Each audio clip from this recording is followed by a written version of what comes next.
Broadcasting live from the Albay PIO News Center, providing you the most exclusive news update from all over the province. This is 12 o'clock Newsbreak.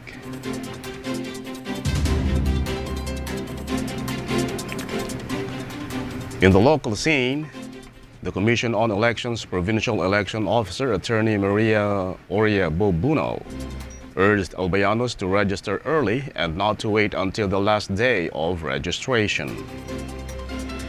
Celebrating National Voters' Day on February 12, 2024, Attorney Buna reiterated the importance of registration for qualified individuals to participate and exercise their rights to suffrage. The nationwide resumption of voters' registration will run until September 30, 2024.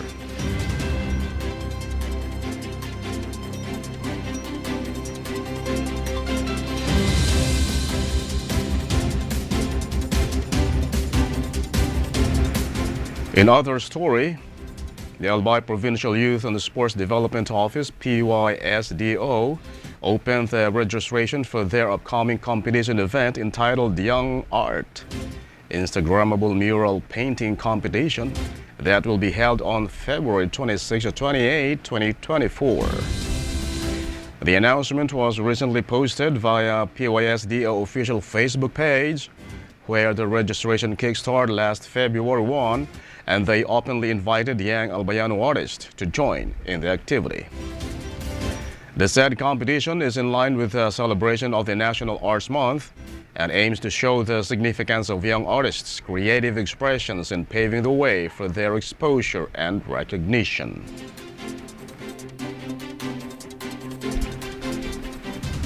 In other news, 12 doctors who graduated last year under the Doctors to the Barrios DTTB program of the Department of Health, DOH, have been deployed to the rural health units of 5 provinces in the Bicol region to give health care services to the local community, particularly in far-flung areas. In an interview on Tuesday, Ruel de la Rosa, DOH Bicol training specialist, said the 12 new doctors who took their oath of office on Monday before the DOH Undersecretary and Concurrent Regional Director Dr. Nestor F. Santiago Jr. will now be added to the 26 DTTB serving the region, for a total of 38 physicians already. The Doctors to the Barrios program was created in 1993 to address the lack of doctors serving in the rural areas.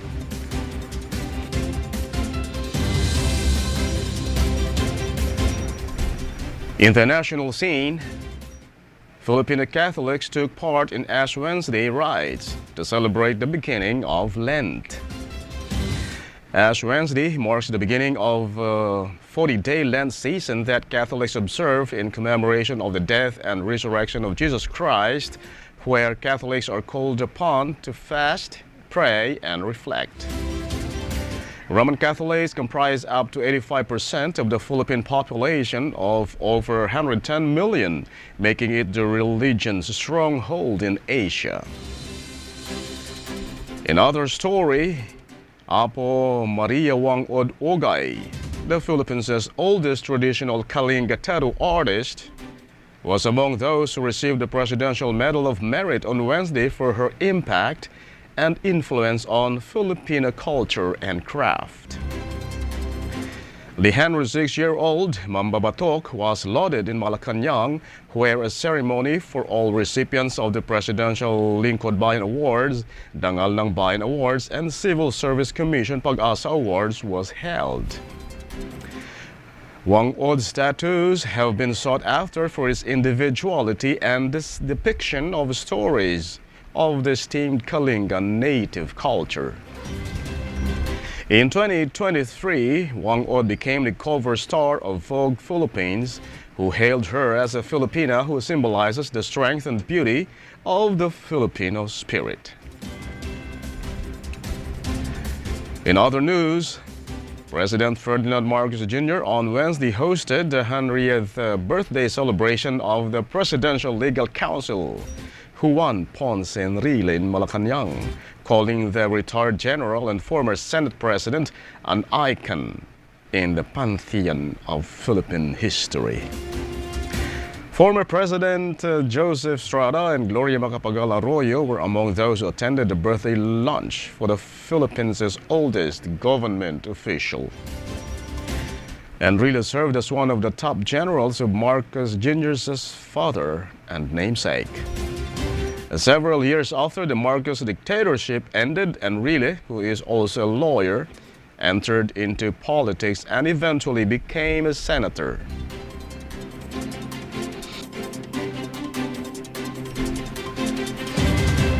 And in the news outside the country, negotiations to pause the Israel-Hamas war and free the remaining hostages headed into a second day in Cairo on Wednesday, as displaced Gazans braced for unexpected Israeli assault on their last refugee of Rafah. A Hamas source told AFP that a delegation was headed to the Egyptian capital to meet Egyptian and Qatari mediators after Israeli negotiators had talks with the mediators on Tuesday. As the truce talks go on in Cairo, the Israeli military has kept up its bombardment of Gaza. The health ministry in the Hamas-run territory said Wednesday that 104 people have been killed overnight. In other story, North Korea fired multiple cruise missiles off its east coast on Wednesday, South Korea's military said. North Korea has been testing multiple missiles in recent weeks amid growing ties between Pyongyang and Moscow, moves that have been criticized by the U.S. and its allies as escalating tensions in the Korean peninsula.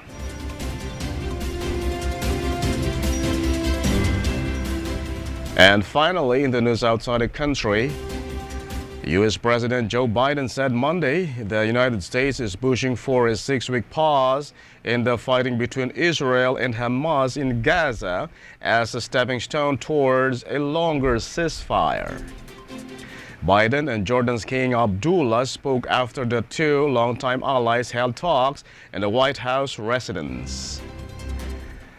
Their discussions covered a daunting list of challenges, including a looming Israeli ground offensive in southern Gaza and the threat of a humanitarian calamity among Palestinian civilians.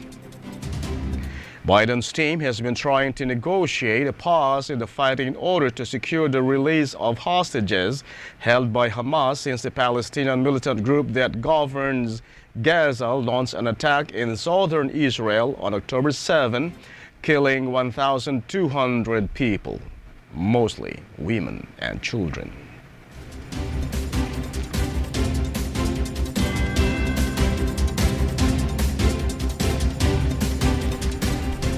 And that's all for the 12 o'clock news break, February 15, 2024.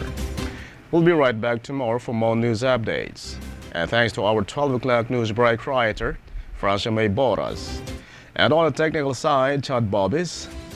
And of course to our Provincial Information Officer, Attorney Mary Luduca Castillo.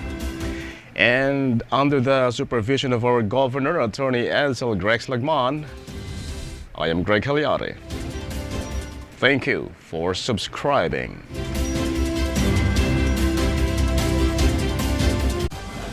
Hello, this is Cedric Daep, Department Head ng Albay Public Safety and Emergency Management Office. Suportan na po ang Albay PIO TV. Dahil na po kita din maaraman, masasagutan, information, manawag sa mga pangaipo, manawag sa disaster, manawag sa development. Sa tuya po, dahil paglingawan na magdanong reading, dahil napula po niya sa tuya tabang. Salamat tabi sa tuya po. Hello Albayanos! Iniibitahan po namin kayo na tangkilikin ng sariling atin, ang Albay PIO TV na naglalayo na maghatid ng presko at makatotohanan at napapanahong balita mula sa lokal, nasyonal at maging sa labas ng bansa para sa ating mga kababayan sa Albay.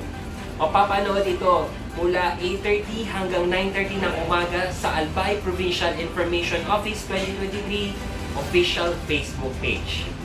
See you!